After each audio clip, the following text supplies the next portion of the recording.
Olá pessoal da rede, tudo bem? Eu sou o professor Thiago Lazarim, daqui do Centro de Mídias de São Paulo. Costumo dar aula de Sociologia, mas agora eu estou no componente Mudanças Sociais, Demografia e Trabalho. Então eu estou vindo aqui ao longo de várias aulas falando sobre a proposta da atividade número 1. Eu também fiz um sobrevoo sobre as outras atividades, a 2, a 3, a 4 e a 5, né? Falando um pouco de qual que é a linha, né, de continuidade entre essas atividades, um pouco da coerência entre essas ideias de mudanças sociais, demografia e trabalho.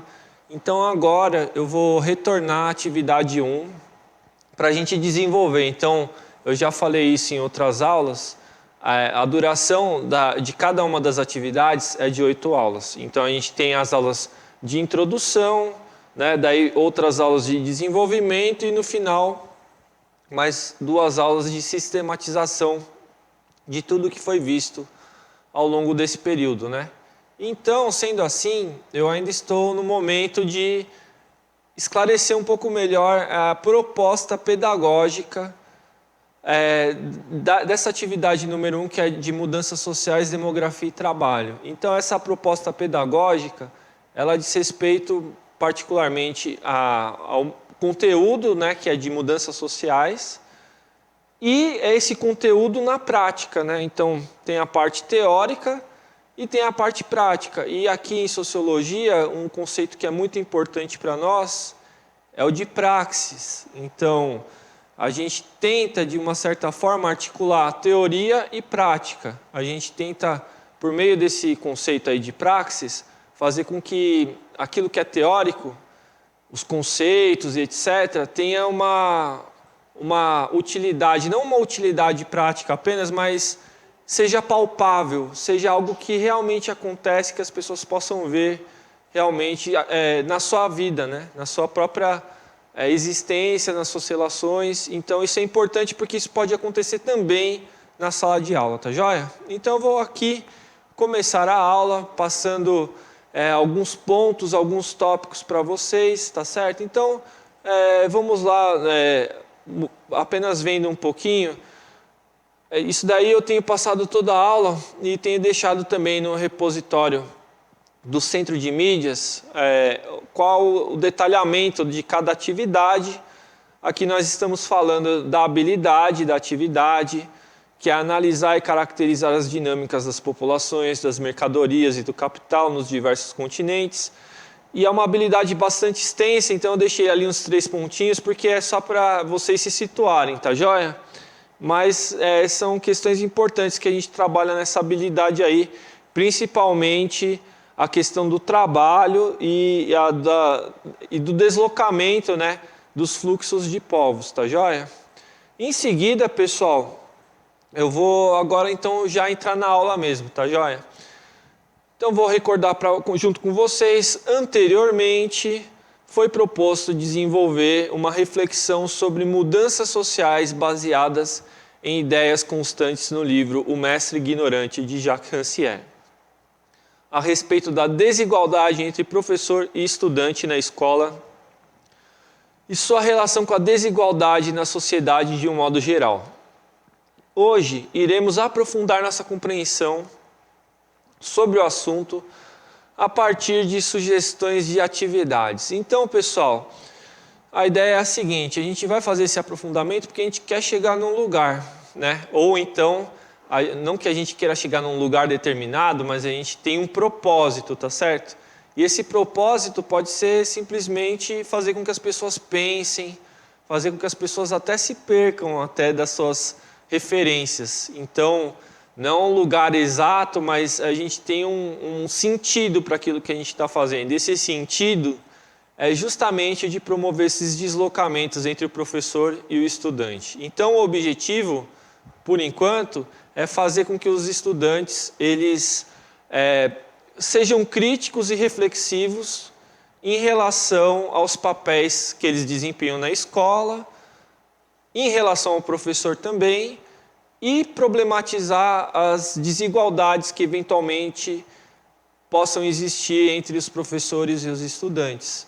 Por quê? Porque essa igualdade que acontece na escola, ela, ao seu próprio modo, reflete outros tipos de desigualdade na sociedade.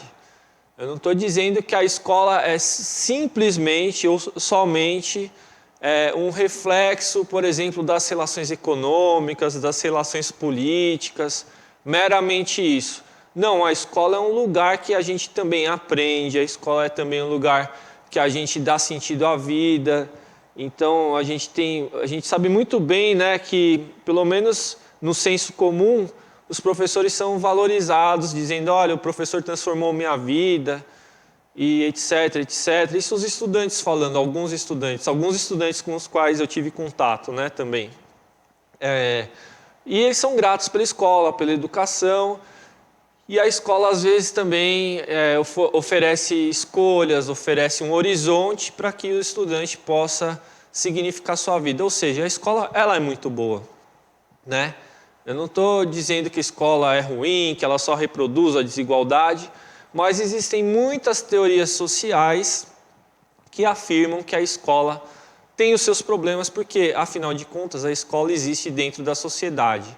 E não existe nada que não esteja dentro da sociedade que não seja passível de ser problematizado, né? Então, por que a escola ela recebe pessoas, né? As pessoas fazem a escola. E essas pessoas todas, elas carregam suas histórias, essas histórias são marcadas também pelas desigualdades, também pelas injustiças e etc., é que a escola também reproduz a desigualdade, tá joia? Então, pessoal, o que eu quero dizer aqui é que a gente, com essa atividade, a gente pretende fazer o seguinte: existem ações, existem práticas que os estudantes e os professores também têm na escola e para além da escola, que faz com que algumas coisas sejam invisibilizadas.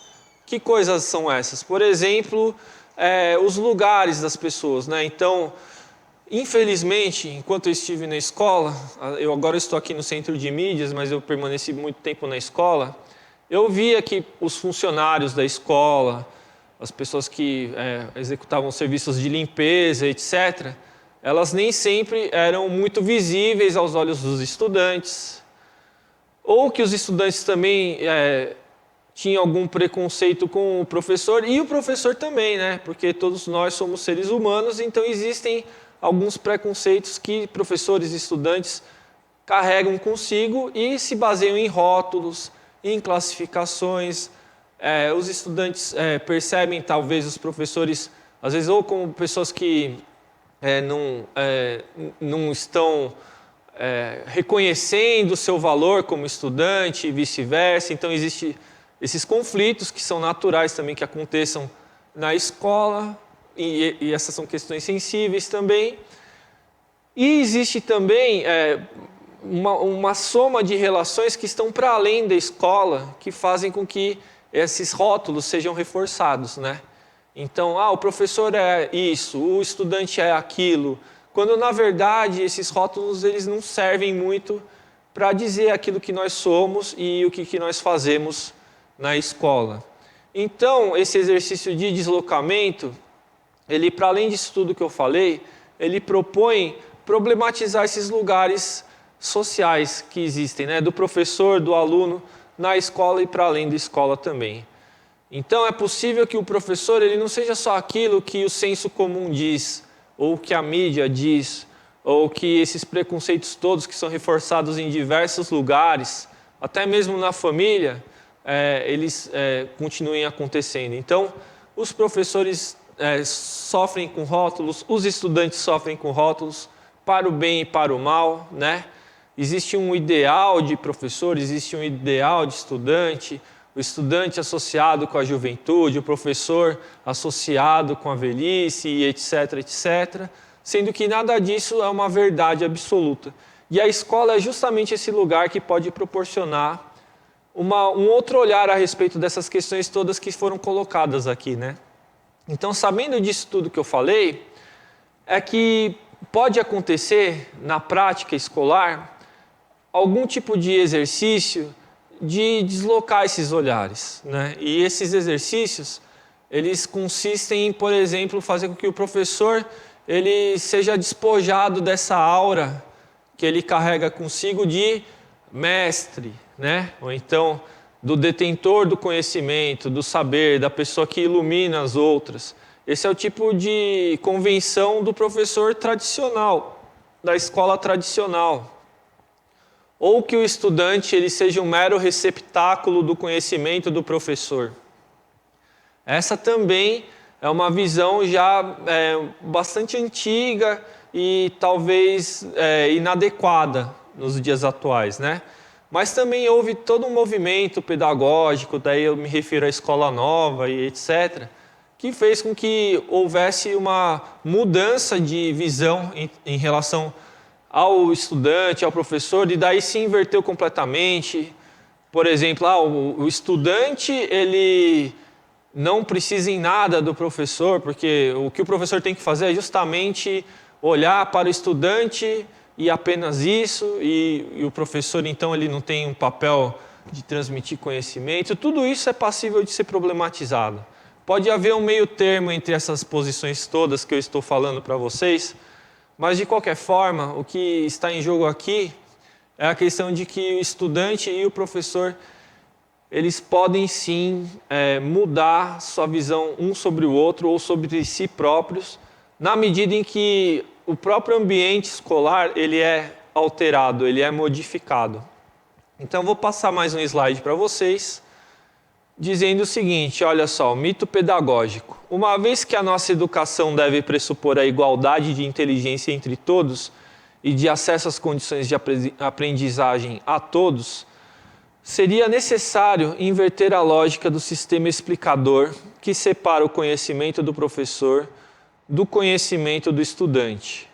Somos convidados a questionar se é mesmo o aluno considerado incapaz que necessita do explicador. Não seria exatamente o contrário que realmente ocorre? Então aí eu vou retomar um pouco o texto que eu já sugeri em outras aulas e mais uma vez reiterando, essa sugestão ela é minha, ela não está no material pedagógico, mas o que eu fiz foi, eu achei que essa era uma excelente obra que tinha a ver com o assunto indicado no material pedagógico que o professor tem acesso e que também os estudantes, portanto, terão acesso na sala de aula, tá certo? Então, por ver que tem realmente uma coerência esse livro, que é O Mestre Ignorante, do Jacques Rancière, é que eu estou trazendo ele para a aula e dizendo o que sobre isso? Dizendo que esse livro nos alerta sobre esses mitos todos pedagógicos, alguns dos quais eu já comentei, que dizem, por exemplo, que o estudante ele não tem um conhecimento que é dele, ele simplesmente precisa do professor como aquela figura da pessoa que explica, né? E o Jacques Rancière, nesse livro O Mestre Ignorante, através do exemplo do Jacques Cocteau, que foi uma pessoa que existiu realmente, que foi um professor francês e que foi dar aula na Holanda porque ele foi exilado da França, e ele então se deparou com a situação de que ele não poderia falar na língua dele própria, então ele teve que fazer com que os estudantes deles traduzissem os textos em francês para entender a língua francesa, por exemplo. Então, esse professor Jacques Cocteau, que é a figura inspiradora do Jacques Rancière, ele traz esse exemplo de que o professor ou o mestre, ele não precisa explicar algo para que o estudante conheça aquele algo, tá certo? O que o mestre, o que o professor pode fazer, daí eu estou me referindo até a uma outra obra que eu não vou mencionar aqui, para não complicar ainda mais a questão, mas a função do professor e a do mestre seria não a de dizer o que uma coisa é, mas de mostrar essa coisa, de fazer com que essa coisa apareça no horizonte, no repertório dos estudantes, para que ele próprio, estudante, dê o significado para aquela coisa, tá certo? Então, isso que eu estou falando tanto para professores quanto para estudantes que possam estar vendo esse vídeo, né? Que justamente que existem muitos mitos e esses mitos da pedagogia e etc. reforçam esses estigmas de que existe um lugar privilegiado no Olimpo para os sábios, para os doutos, para os professores, e e eles precisam ser alcançados no seu conhecimento, mas quem pode iluminar essas outras pessoas que não chegaram lá são somente esses privilegiados donos do conhecimento, né? E isso é problemático, porque então será que uma pessoa ela não pode aprender de uma forma autodidata? A gente sabe na prática que isso acontece também. As pessoas elas aprendem algo sem a necessidade de uma pessoa para explicar esse algo para elas. Às vezes esse autodidatismo pode ser problemático também, né? Às vezes o conhecimento que uma pessoa adquire sem a orientação de outras pessoas, ele passa por mais dificuldades do que deveria também. De qualquer forma, as pessoas que aprendem, elas podem objetivamente precisar da ajuda de alguém, né? Mas isso deve ser algo deliberado, deve ser algo que essa pessoa mesmo busca. Ela é capaz, cada pessoa, de buscar o conhecimento por si própria, né? E de fazer as suas escolhas dentro desse clima de liberdade. Então tem que lembrar que o filósofo Jacques Rancière está se referindo à Revolução Francesa também, né? Esse Jacques Cocteau, que foi esse professor, ele foi um revolucionário francês, e um dos lemas da Revolução Francesa é liberdade, que é um ideal até hoje muito enfatizado. Existe essa questão de liberdade que está sendo bastante debatida nos últimos tempos, etc. Mas a liberdade, de qualquer forma, seria um princípio muito importante para todas as pessoas. Então, o que o professor acaba fazendo, algumas vezes, é cercear essa liberdade para o estudante. Então, o professor, ele poderia, junto com o estudante, aprender algo de uma forma diferente também, ou fazer com que o estudante aprenda de uma outra forma. Que o estudante ele aprenda não através da tradução que ele, professor, faz de um certo conhecimento, de uma certa obra que ele tem como referência, né?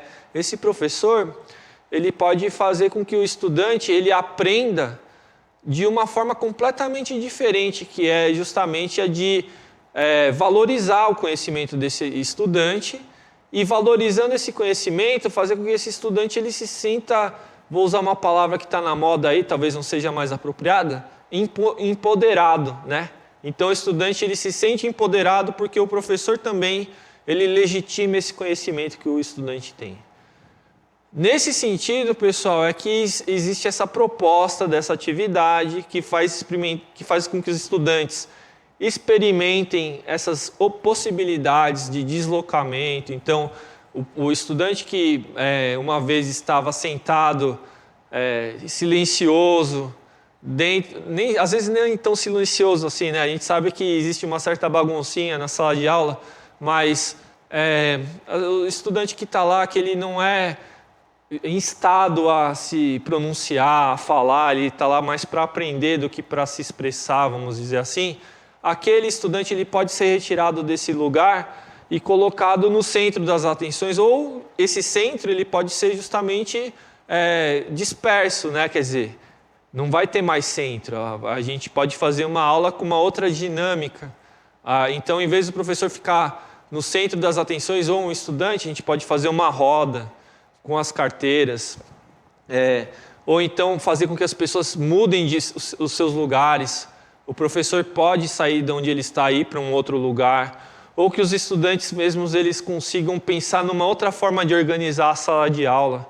Daí já não seria só com as carteiras enfileiradas, mas dispondo essas carteiras de modos outros, diferentes, para que a partir disso eles consigam também ter um certo pensamento, né, a respeito dessas possibilidades que não estão dadas na escola. Ele chega na escola e vê as carteiras todas dispostas da forma como elas estão mesmo, né? E daí esse estudante ele já sabe que no outro dia vai ser da mesma forma e assim por diante, né? E os professores também, eles chegam lá, sabem que a sua carteira, né, a sua mesa, aliás, está no mesmo lugar de sempre, o seu apagador, e as coisas passam a ter uma certa rotina, um certo modo de acontecer que se repete, e daí esse conhecimento que poderia ser muito mais dinâmico e etc., ele acaba sendo um conhecimento mais inerte, né? Da questão da inércia, né? As pessoas vão aprendendo, até aprendem também, mas de uma outra forma. Eu também não estou aqui para dizer que esse jeito de dar aula é inferior ou superior a qualquer outro tipo de forma de dar aula ou de pensar a escola, mas para o objeto que nós estamos tratando aqui, que é mudanças sociais, é muito pertinente esse exercício.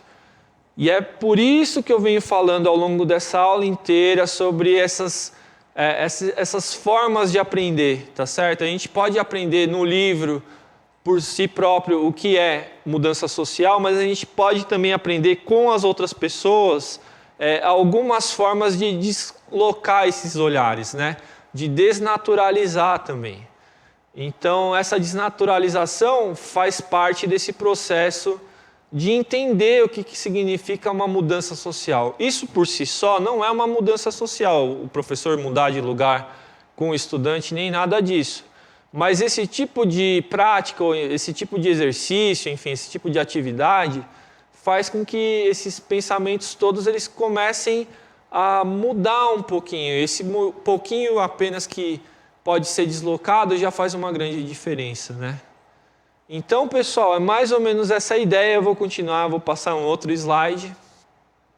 Aprendizado e tradução. A constatação de Jacotot foi a de que aprender seria sinônimo de traduzir, dizer o que se pensa nas palavras de outra pessoa.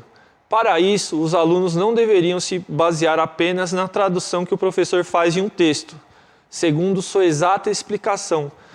Eles mesmos deveriam experimentar traduzir diretamente com as suas palavras o conhecimento que está em um livro, né? Daí tem essa figurinha aí desse menininho aí com várias palavras em várias línguas e tal. É um pouco essa a ideia da tradução. A tradução é algo que é debatido muito no âmbito da filosofia, né? Essa ideia da tradução é justamente de apresentar para as pessoas que professores e estudantes têm a mesma capacidade, o mesmo potencial de traduzir. Assim como o professor ele entende algo daquilo que ele lê, o estudante ele também vai aprender um outro algo. E um e outro não são inferior ou superior um ao outro. Eles são conhecimentos individuais que vão ter uma utilidade para aquela pessoa que está lidando com aquele texto, com aquela obra. Então não adianta, né, por mais que a gente queira, a gente tentar normatizar um certo tipo de conhecimento, mas é bem isso que acontece na prática escolar, né? Os professores, eles, e eu me incluo, porque eu também sou professor, eu também faço isso, né, de certa forma. Pega um texto e retransmite esse texto com as suas palavras e o que está certo, o parâmetro que está certo é o parâmetro do professor e não aquilo que o estudante aprende, de fato, né? Então, de repente, vai ter uma correção de uma avaliação e o professor ele vai corrigir o texto do aluno se nesse texto estiver contido alguma palavra, alguma expressão que ele, professor, utilizou, se for um neologismo, se for uma outra palavra que não é exatamente um sinônimo daquilo que o professor falou, esse conhecimento ele já é desconsiderado, porque daí não se trata de algo rigorosamente reproduzido, né? E isso é uma questão complicada realmente, porque as pessoas não aprendem de fato aquilo que o professor gostaria que elas soubessem. Mas isso não significa que o que a outra pessoa ela aprendeu, se ela estiver aberta a esse conhecimento, seja inválido ou inferior àquilo que foi explicado, né? Então, essa é uma questão muito importante da aprendizagem que está em jogo, essa questão da tradução, porque todos nós somos tradutores. E para não cair num relativismo total, né, dizer assim, olha, tudo vale qualquer coisa, porque também não é essa a ideia da aula, de relativizar tudo. A ideia principal é fazer com que se reconheça o conhecimento do outro. É somente isso, tá certo? Não quer dizer que, então qualquer coisa que seja dita a respeito de um determinado assunto vale a mesma coisa. Não. É importante a gente entender o propósito da aula. O propósito da aula é falar de mudanças sociais, demografia e trabalho. E um modo da gente aprender essas mudanças sociais é o modo de fazer com que o olhar sobre uma outra realidade possível, ele possa emergir, entendeu? Então, se você estudante conseguir enxergar de uma outra forma a realidade na qual você está, por causa de alguma coisa que lhe foi dita, isso já faz toda a diferença. E é um pouco essa a proposta da aula, dessa atividade 1 do componente curricular Mudanças Sociais, Demografia e Trabalho. Então eu gostaria de ler também mais um slide, né? Baseados nas provocações de Rancière, poderíamos experimentar a troca de lugar entre professor e estudante. Na próxima aula, começaremos a desenvolver aulas dadas por estudantes, nas quais eles poderiam subverter a lógica que separa os professores dos alunos. Então, esse é o slide que eu vou encerrar a aula, né? Eu não vou passar outro além desse, mas é justamente para dizer o seguinte: esses exercícios todos, eles podem, só uma sugestão, tá certo? Eles podem culminar no professor se sentando em um outro lugar da sala, né? Não existe o lugar do aluno, o lugar do professor. Aliás, isso é muito interessante, né? O lugar do aluno, o lugar do professor, isso tudo são propriedades, como se um lugar coubesse a uma pessoa exatamente, né? Essa questão da propriedade, ela é também muito refletida, muito discutida no âmbito da filosofia e da sociologia também.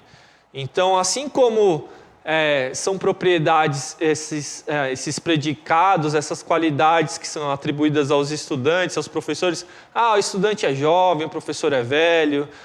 O professor, ele sabe, o estudante não sabe. Isso também são propriedades, né? Todas essas visões que eu acabei de falar para vocês formam frases, né, em que o sujeito tem uma determinada qualidade. Então, o estudante, ele é assim e assado. Isso é uma propriedade dele. O lugar da sala do estudante é tal. O lugar do professor na sala é tal. É outro, né? Então, gente, a ideia de deslocamento passa por aí. Passa por a gente mexer com essas propriedades que estão dadas, né? Então, de repente, o professor, ele experimentar uma outra qualidade, um outro lugar, né? O lugar da pessoa ignorante, o lugar da pessoa que não sabe sobre o assunto que ele está falando. E quem sabe ele experimentando esse lugar, não possa acontecer também o aprendizado, né? A gente não sabe como pode acontecer tudo isso, mas pode acontecer, né? A gente só vai saber se tentar, a gente só vai saber se algumas experiências forem feitas. Nada está dado, e essa que é a ideia mesmo desse exercício que eu estou relatando para vocês, né? Então eu não entrei ainda no exercício, isso é o que vai acontecer na próxima aula, mas eu só estou sugerindo ideias dessas trocas que são possíveis entre professores e estudantes para que esses movimentos eles possam acontecer e daí sim o estudante ele consiga compreender esse conteúdo, né, que pode ser um conteúdo meramente teórico das mudanças sociais, tá certo? Então, frisando mais uma vez, são apenas sugestões minhas, né? Essa foi a interpretação que eu fiz do material pedagógico dos professores, que os professores nas escolas vão poder ler, criticar, entender que não é bem isso que está escrito lá, né? Obviamente, vocês têm toda a liberdade para isso, mas também provocando os estudantes para pensarem dessa forma também, e vocês nas escolas vão chegar em um acordo sobre essa proposta que eu estou fazendo aqui, baseado na atividade, tal como ela está escrita no mapa, né, que é esse material que eu me referi para vocês, tá bom? Então, pessoal, essa foi a aula de hoje, espero que vocês tenham aproveitado, e eu vou ficando por aqui, tá bom? Até mais.